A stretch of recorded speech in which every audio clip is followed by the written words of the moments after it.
நாமத்துக்கு ஸ்தோத்திரம். இந்த ஏப்ரல் மாதம் யோவேல் 2ஆம் அதிகாரத்திலிருந்து மகிழ்ந்து களிக்கூறு, கர்த்தர் பெரிய காரியங்களை செய்வார். மகிழ்ந்து களிக்கூறு, கர்த்தர் பெரிய காரியங்களை செய்திருக்கிறார், செய்கிறார், செய்வார். ஹல்லேலூயா. அப்ப மகிழ்ந்து களிக்கூறு என்று கர்த்தர் சொல்றாருன்னா எதை வச்சு சொல்றாரு சொல்லுங்க பார்க்கலாம். Can you increase the music? Hallelujah. So எதை வச்சு கர்த்தர் சொல்றாருன்னா, இந்த ஏப்ரல் மாதம் 1ஆம் தேதி கர்த்தருடைய வார்த்தை உங்களுக்கு கர்த்தராகிய தேவன் என்ன சொல்ல விரும்புகிறாரோ அதை நான் சொல்லுகிறேன். ஹல்லேலூயா. அது உங்களுக்குன்னு சொல்றதுக்கு நமக்கு. ஹல்லேலூயா. ஏன்னா எனக்கும் என்னுடைய குடும்பத்துக்கும் நம்ம எல்லாருக்கும் கர்த்தர் சொல்லுகிற வார்த்தை இது. மகிழ்ந்து களிக்கூறு, சேனைகளின் கர்த்தர் நம்ம நடுவில் பெரிய காரியங்களை செய்வார். ஆமென். நீங்க பார்க்கும்போது எல்லா பூச்செடிகள் எல்லாருக்கு பார்க்கறதுக்கு மகிழ்ச்சியா இருக்கு. நிறைய கோழிகள், வாத்துகள் எல்லாமே இருக்கு. மனதுக்கு இன்பம் தருகிற காரியங்களை கர்த்தர் நம்ம கொடுத்திருக்கிறார். நாம் பயன்படுத்துகிற விதத்துல அதை நாம் பயன்படுத்தணும். நம்முடைய ஆசைகள் எல்லாவற்றையும் கர்த்தர் திருப்தியாக்கி நம்மை நடத்துகிறார். சாத்தான் நமக்கு விரோதமா செயல்பட்டு நமக்கு உண்டானதை அவன் அழிக்கதான் பார்ப்பான். நமக்கு உண்டானது எதுவா இருந்தாலும் அதை அழிக்கலாம் அப்படின்னு அவன் முயற்சி பண்ணிட்டே இருப்பான். ஆனா அவன் முயற்சி தோல்வியில தான் முடியும். ஹல்லேலூயா. அவனுடைய முயற்சி தோல்வியில தான் முடியும். ஆனா கர்த்தர் இவை எல்லாவற்றிலும் சொன்னார், அதை செய்து முடிப்பார். நமக்கு எது இருக்கோ அதெல்லாம் சாகடிக்கலாம் அப்படின்னு சாத்தான் பார்ப்பான். கூடயே இருப்பான், கூட சுத்தி வருவான். நம்ம கூட இருக்க ஆட்கள் மூலமாக சாகடிப்பான், இதெல்லாம் பண்ணுவான். ஆனா கர்த்தர் நம்மோட கூட இருக்கிறார். ஏன்னா ஆண்டோட பிள்ளைகளுக்கு இப்படிப்பட்ட காரியங்கள் நடக்க கூடாது. சாத்தான் எப்போதும் அழிக்கிறதுக்கு தான் பார்ப்பான், ஆனா கர்த்தர் கட்டுறதுக்கு பார்ப்பாரு. சோ இந்த மாசம் ஏப்ரல் 1ஆம் தேதி கர்த்தர் சொல்லுகிறார், மகிழ்ந்து களிக்கூறு, மன்னவன் இயேசு உன் நடுவில் பெரிய காரியங்களை செய்வார். ஆமென். Can you play? மகிழ்ந்து களிக்கூறு மகனே, பயம் வேண்டாம். மகிழ்ந்து களிக்கூறு மகளே, பயம் வேண்டாம். மன்னவன் இயேசு உன் நடுவில் பெரிய காரியம் செய்திடுவார். மன்னவன் இயேசு உன் நடுவில் பெரிய காரியம் செய்திடுவார். மகிழ்ந்து களிக்கூறு மகனே, பயம் வேண்டாம். மகிழ்ந்து களிக்கூறு மகளே, பயம் வேண்டாம். மன்னவன் இயேசு உன் நடுவில் பெரிய காரியம் செய்திடுவார். மன்னவன் இயேசு உன் நடுவில் பெரிய காரியம் செய்திடுவார். உன் வாழ்க்கையிலே அற்புதம், அதிசயம் நீ பார்ப்பாய். கர்த்தராகிய தேவன் சொன்னவைகளை செய்து முடிக்கிறவர். அவர் சொன்னால் செய்வார். அவருடைய கரம் காக்கும் கரமாய் இருந்து நம்மை காப்பாற்றும்படி நாம் ஜெபிப்போமா? காக்கும் கரங்கள் கொண்டெனக்கு காத்திடுவார் கிருபையாலே. காக்கும் கரங்கள் கொண்டகளின் கிறிஸ் காத்திடுவார் கிருபையாலே. ஹல்லேலூயா. பாடி பாடி அலைகளை நான் தாண்டிடுவேன். ஏனென்றால் நம்புவேன் இயேசுவை, நம்புவேன் இயேசுவை. ஹல்லேலூயா.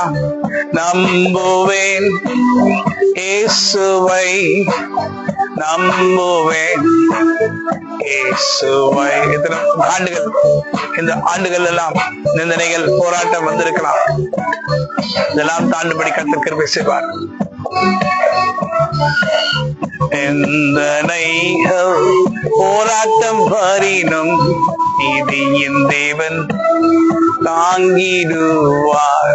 நிந்தனைகள் போராட்டம் வரினும் நீதியின் தேவன் தாங்கிடுவார். நேச கொடியன் மேல் பறக்க நேசருமக்காய் ஜீவித்திடுவேன். சில பிரச்சனைகள் வரலாம், சில கஷ்டங்கள் வரலாம். ஆனா அந்த பிரச்சனைகள் பிரச்சனையா தெரியாதபடி கர்த்தர் அந்த பிரச்சனையை உங்களை விட்டு விலக்கிடுவார். சில கஷ்டங்கள் வரலாம், அது இயல்புதான். மனுஷனுடைய வாழ்க்கையில கஷ்டங்கள் வராது என்று கர்த்தருடைய வார்த்தை சொல்லல. அந்த கஷ்டங்களை எடுத்து போடுவார். அந்த கஷ்டமே கஷ்டமா தெரியாதபடி கஷ்டத்தை உன் மத்தியிலிருந்து நீக்கி போடுவார். ஹல்லேலூயா. சோர்வுகள் வரலாம். மனுஷனுக்கு சோர்வு வர்றதுக்கு இயற்கைதான். வெயில் அடிச்சா சோர்வு, நடந்தா சோர்வு, ஜனங்கள் பேசுகிற வார்த்தையினால் சோர்வு. திக்கற்ற பிள்ளைகளை போல நீங்க இருக்கிறீங்களா? மன வேதனையோட இருக்கிறீங்களா? ஜனங்க உங்களை நெருக்கின நெருக்குதல் அதனால சோர்ந்து போயிருக்கீங்களா?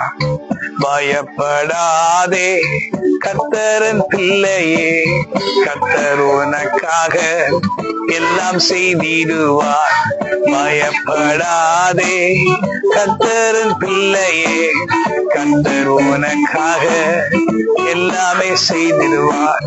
உன் பிரச்சனைகள் எல்லாம் மாற்றி போடுவார்.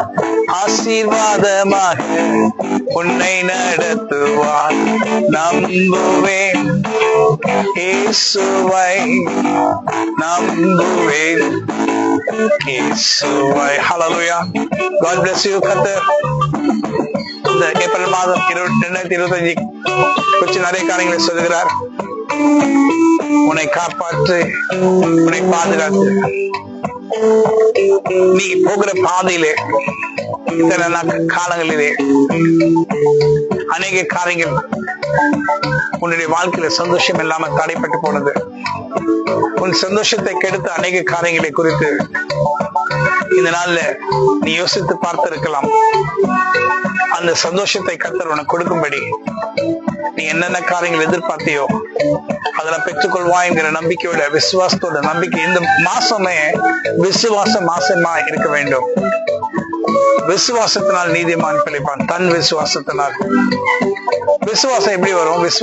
விசுவாசம் கேள்வினால் வரும். கேள்வி தேவனுடைய வசனத்திலிருந்து வரும், வார்த்தையிலிருந்து வரும். விசுவாசம் தேவனுடைய வார்த்தையிலிருந்து வரும். தேவனுடைய வார்த்தை நான் சொன்னேன்னா அதுக்குள்ள இருந்தா விசுவாசம் வரும். நான் சொன்ன கர்த்தருடைய வார்த்தை சொன்ன மகிழ்ந்து களிக்கூறு. மன்னவன் இயேசு நம் நடுவில் பெரிய காரியங்கள் செய்வார். தேசமே பயப்படாதே, மகிழ்ந்து களிக்கூறு. தேசமே, கர்த்தருடைய பிள்ளைகளே, தேசமே பயப்படாதே, மகிழ்ந்து களிக்கூறு. அப்படின்னா என்ன சொல்றாருன்னா, சந்தோஷமாயிரு. கர்த்தரை துதி. கர்த்தர் செஞ்ச நன்மைகளை ஒவ்வொன்றாக யோசித்து அவருக்கு நன்றி சொல்லிட்டே இருப்போம். அவர் நன்மைகளின் நாயகனாய் மத்தியிலே பெரிய காரியங்களை செய்து முடிப்பார். ஹல்லேலூயா. சோர்ந்து போகிறவனுக்கு அவர் சத்துவத்தை அள்ளுகிறார். ஆமென், ஆமென். கர்த்தர் உன்னை எத்தீங்கும் உன்னை அணுகாதபடி உன்னை பாதுகாக்க வல்லவராக. ஆமென். Can you take it with me? Take the camera. Hallelujah. Praise the Lord. So இந்த நாட்கள் அநேக காரியங்களை நான் சொல்ல விரும்புகிறேன். இது நம்முடைய ஃபார்ம். இந்த இடத்துல நான் இருக்கும்போது இவைகள் எல்லாம் பார்க்கும் போது எனக்கு ஒரு சந்தோஷமா இருக்கும். ஆல் தீஸ் திங்ஸ், இதெல்லாம் நம்ம பெட்ஸ் போல நம்ம வளர்க்கிறோம். மகிழ்ச்சி. அநேக செடிகளையும் நாம் வைத்திருக்கிறோம். கர்த்தர் இந்த இடத்துல இருந்து நான் உங்களுக்கு ஜெபம் பண்றேன். இது ஒரு ஜெப இடம். ஜெபத்துக்காக நாம் அநேக காரியங்களுக்காக நாம் ஜெபம் பண்ணுகிற இடமா இருக்கிறது. நான் இந்த இடத்துல இருந்தா நாட்கள் ஆராதனைக்கும் எல்லாத்துக்கும் வருவேன். கர்த்தர் அநேக அற்புதங்களை நம்முடைய வாழ்க்கையில செய்து கொண்டே இருக்கிறார். அவரை விசுவாசிக்கிற நமக்கு நிச்சயமான கிருபைகளை கர்த்தர் அளிக்கிறார். ஹல்லேலூயா. சோ அந்த கிருபைகள் நம்மை தொடர்ந்து நம்முடைய குடும்பத்தையும் நம்முடைய பிள்ளைகளையும் நம்முடைய உற்றார் உறவினர் அனைவரையும் அந்த கிருபை மூடுகிறது. ஹல்லேலூயா. சோ ஆண்டவர் நம்மை நடத்துகிற பாதையிலே நாம் நடக்க வேண்டும். பொல்லாப்பு உனக்கு நேரிடாது. ஹல்லேலூயா. வாதை உன் கூடாரத்தை அணுகாது. இந்த பிளான்ஸ் பேர் வந்து அடினியம். அடினியம் என்ற ஒரு பிளான்ஸ். இது எனக்கு பேஷனுக்காக வளர்க்குறேன். எனக்கு ஆசை இதெல்லாம் வளர்க்கணும்ட்டு. இதெல்லாம் my property. It's my own property. நான் பிசினஸ் செய்யும் போது வாங்கின இடங்கள். இந்த இடத்துல மேல எகோவா என்ற ஒரு இடத்த கட்டியிருக்கோம். அந்த இடத்துல நாங்க விசுவாசத்தோட அந்த இடத்துல ஜெபம் பண்ணுவோம். எகோவா ஈரே என்றால் என்னன்னா, கர்த்தருடைய பர்வதத்தில் பார்த்து கொள்ளப்படும். கர்த்தருடைய பர்வதத்தில் பார்த்து கொள்ளப்படும். ஆபிரகாமுக்கு பலியை தன்னுடைய மகனாகிய, ஒரே பேரான மகனாகிய ஈசாக்கை ஆண்டவர் செலுத்தும்படி சொன்னார். ஆபிரகாம் கர்த்தர் சொன்ன வார்த்தைக்கு கீழ்ப்படிந்து அந்த தன் மகனை கூட்டிட்டு போறாரு. அப்ப அவங்க மகனாகிய ஈசாக்கு கேட்கிறாரு, அப்பா, பலிக்கு ஆடு இல்ல, கட்டை இருக்கு, பலிக்கு நெருப்பு இருக்கு, ஆனா ஆடுகள் இல்லையே என்று சொல்லி கேட்கிறாரு. அப்ப ஆபிரகாம் சொல்றாரு, பலிக்கான ஆடை கர்த்தர் பார்த்து கொள்வார். சோ எகோவா ஈரே என்றால் அந்த இடத்துல கடைசி நேரத்துல தன் மகனை ஆபிரகாம் பலி கொடுக்கும்படி முயற்சி பண்ணும்போது கர்த்தர் தடுத்து நிறுத்தி தேவதூதர் மூலமாக, உன் மகனை பலி கொடுக்காதே என்று சொல்லி அந்த இடத்துல முட்புதர்ல பலிக்குண்டான ஆடை கர்த்தர் காண்பித்தார். அங்க மாட்டிட்டு இருந்துச்சு. கர்த்தர் அதே போல அவருடைய தேவைக்கு பலிக்குண்டான ஆடை கொடுத்த இடத்தின் பேரு தான் எகோவா ஈரே என்று வச்சு. அதே போல எகோவா ஈரே நாங்க பண்ணிருக்கோம். இங்க இருந்து நான் உங்களுக்கு ஜெபம் பண்றேன். எவ்வளவு வேதனைகள் உங்களுடைய வாழ்க்கையில் இருக்கலாம், எவ்வளவு கஷ்டங்கள் உங்க வாழ்க்கையில இருக்கலாம். இது நல்ல பீஸ்ஃபுல்லான இடம். கர்த்தர் நமக்கு சமாதானத்தை கொடுக்க வல்லவராக இருக்கிறார். நான் இங்கிருந்து உங்களுக்கு ஜெபம் பண்றேன். எகோவா ஈரே, மொரியா என்ற இடமும் அதுக்கு மேல ஒரு கட்டியிருக்கோம். நாங்க மொரியால இருந்து கூட உங்களுக்கு ஜெபம் பண்றேன். மொரியா என்ன, அது ஒரு மலை. அந்த எகோவா ஈரே இருக்கிற அந்த மலை பேர் தான் மொரியா. சோ கர்த்தர் உங்களுடைய அத்தனை தேவைகளை சந்திப்பார். நீங்க செய்கிற அத்தனை காரியங்களிலும் ஒரு ஆசீர்வாதம் இருக்கும்படி நான் கர்த்தரிடத்துல ஜெபிக்கிறேன். கர்த்தர் நிச்சயமாய் இந்த ஏப்ரல் மாதம், ஒருவேளை நீங்க உபவாசம் இருக்கலாம், உபவாசம் இருக்கிறவங்களுக்காக ஜெபிக்கிறேன். கர்த்தர் உபவாசங்களை வீணாக போகாதபடி நாம் உண்மையாக உபவாசம் இருந்து வெறும் பட்டினியா இருந்து பிரயோஜனம் இல்லை. நாம் ஏழைகளுக்கு கொடுக்க வேண்டியதை கொடுக்கணும். கொடுத்து இந்த மாதிரி காரியங்களை செய்யும் போது அதுதான் உகந்த உபவாசம். கட்டுண்டவர்களை விடுதலை ஆக்குறதா உபவாசம். இன்னைக்கு இயேசு கிறிஸ்து நாமத்தினாலே கட்டப்பட்டிருக்க ஜனங்கள் எல்லாம் விடுதலை ஆகும்படி, உங்களுக்கு உண்டான தேவைகளை கர்த்தர் சந்திக்கும்படி எகோவா ஈரே என்ற இடத்துல இருந்து நான் உங்களுக்கு ஜெபம் பண்றேன். I call this Bethel also. இந்த ஃபார்ம் பேர் பெத்தேல். சோ கர்த்தர் உங்களை எல்லா தீமைக்கு விலைக்காத்து உங்களை ஆசீர்வதித்து உங்களுடைய எல்லா தேவைகளுக்கும் சுகமா, சமாதானமா, சந்தோஷமா, மகிழ்ச்சியா, நீடிய வாழ்வா அவர் இடத்துல கேளுங்க. அவர் உங்கள் தேவைகளை சந்திப்பார். God bless you. இன்று ஏப்ரல் மாதம் 1ஆம் தேதி பிதாகுமாரன் பரிசுத்த ஆவியின் நாமத்தினாலே நான் உங்களை ஆசீர்வதிக்கிறேன். கர்த்தர் நம்மை, நம்முடைய குடும்பத்தையும் எல்லா காரியங்களும் ஆசீர்வதிப்பாராக. ஆமென். God bless you.